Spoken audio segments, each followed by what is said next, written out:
હવે જોઈએ સમાચાર વિગતવાર તો જસદણ ગ્રામ્ય વિસ્તારમાં ડીઝલની અછતને કારણે ખેડૂતોમાં ભારે રોષ જોવા મળી રહ્યો છે।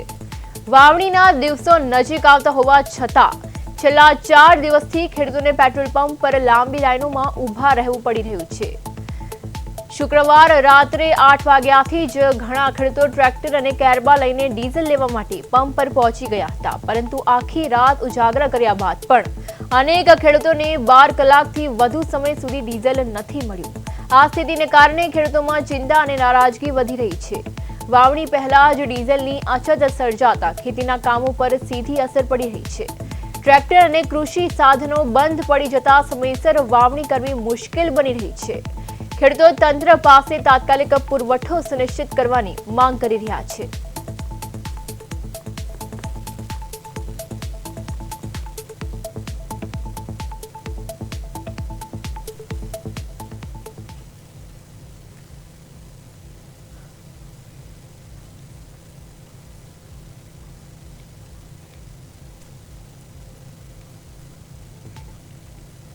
ડીઝલની બહુ અછત છે સૌરાષ્ટ્રની અંદર ખાસ।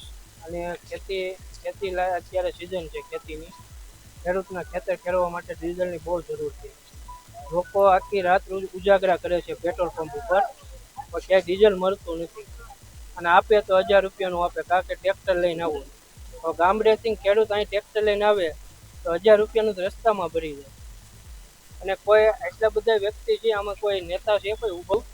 અને કાલે પણ ડીઝલની લાઈનમાં ઊભો હતો અને આજે પણ ઊભો છું।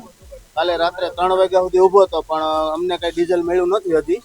અને આજે આશા સાથે આવ્યો છું, કદાચ વાત એવી મળી હતી કે 1000-2000 નું આપે છે, પણ જો અહીંયા કેરબામાં આપે છે, નકર કે ટ્રેક્ટર લાવો, પણ ટ્રેક્ટર લાવવામાં તો 1000 રૂપિયાનું તો રસ્તામાં બળી જાય।